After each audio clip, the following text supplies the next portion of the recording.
योगाभ्यास से हमारा क्या तात्पर्य है। हम सभी ने अपने अपने मन में योगाभ्यास शब्द के लिए एक पृथक पृथक धारणा बना रखी है।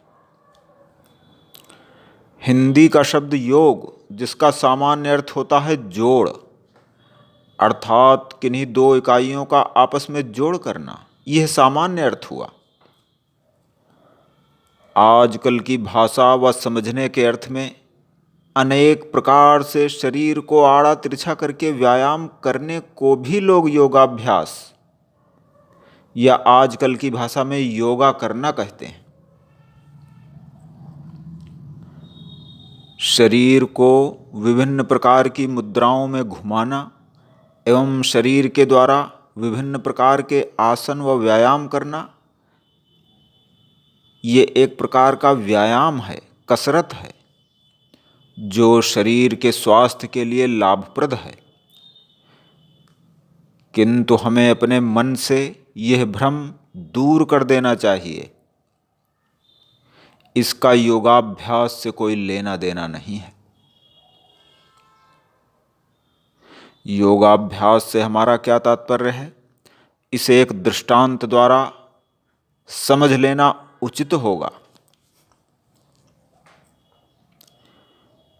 एक बार महाभारत युद्ध के उपरांत अर्जुन ने भगवान श्री कृष्ण से पूछा, भगवान, आपने मुझे महाभारत युद्ध में जो गीता का उपदेश दिया था वह मन से विस्मृत हो गया है, उसे पुनः एक बार मुझसे कहें।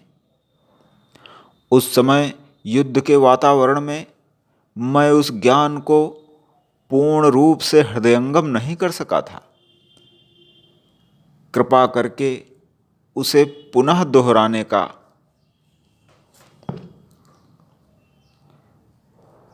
भगवान श्री कृष्ण ने अर्जुन से कहा, हे पार्थ, उस समय मैंने तुम्हें जो दुर्लभ ज्ञान उपदेश किया था वह योग में स्थित होकर किया था। इस समय उस ज्ञान का उपदेश करना संभव नहीं है, किंतु फिर भी संक्षेप में मैं तुम्हें उस ज्ञान का कुछ वर्णन करता हूँ, सुनो। और उसके उपरांत भगवान ने अर्जुन को उस गीता ज्ञान के उपदेश के कुछ महत्वपूर्ण अंश पुनः कहे। अर्थात भगवान श्री कृष्ण जैसे व्यक्तित्व के लिए भी प्रत्येक समय उस ज्ञान को कहना और उसका वर्णन करना संभव नहीं था।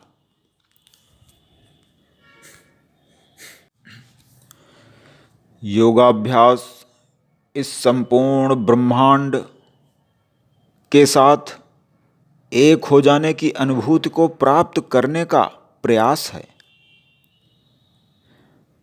मनुष्य स्वयं को इस सृष्टि से पृथक समझता रहता है, जबकि योगाभ्यास के द्वारा वह एक ऐसी अनुभूति को प्राप्त करने का प्रयास करता है जिससे वो स्वयं इस ब्रह्मांड के साथ, सृष्टिकर्ता के साथ, इस पूरे विराट अस्तित्व के साथ एक होने की अनुभूति को प्राप्त करने का प्रयास करता है।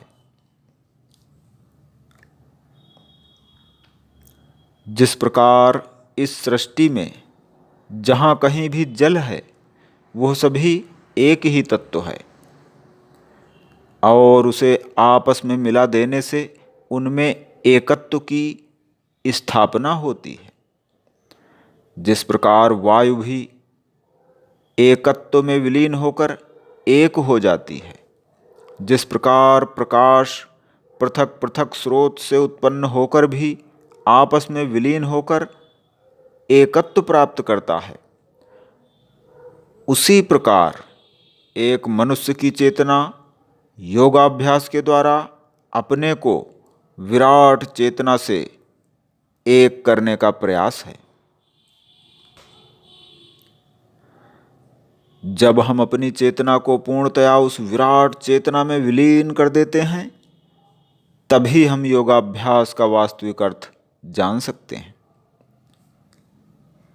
अगर हम अपने शरीर को सृष्टि से पृथक समझें, तो यह भी मात्र हमारा भ्रम है।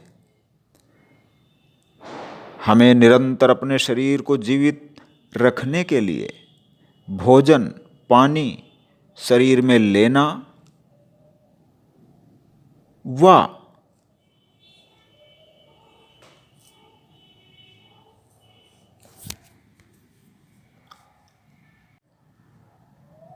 शरीर के लिए अनुपयोगी पदार्थों को शरीर अपने से पृथक करता रहता है। निरंतर वायु शरीर के अंदर आवागमन करती रहती है।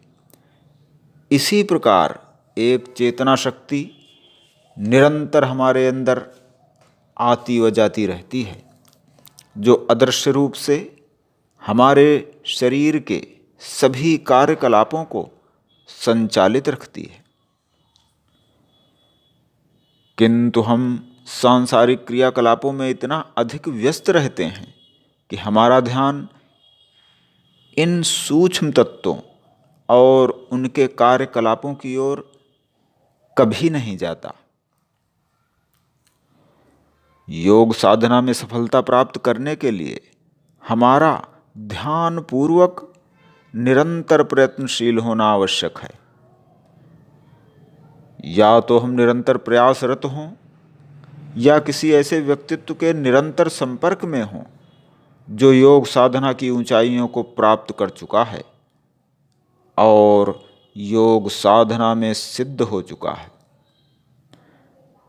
जिस प्रकार हम किसी वाहन में बैठकर अपने गंतव्य को आसानी से प्राप्त कर लेते हैं, उसी प्रकार एक उच्च कोटि के योगी के संपर्क में रहकर हम योग साधना की उन ऊंचाइयों पर पहुंच सकते हैं जिन पर पहुंचना अकेले परिश्रम करने पर काफ़ी श्रम साध्य व कठिन होता है।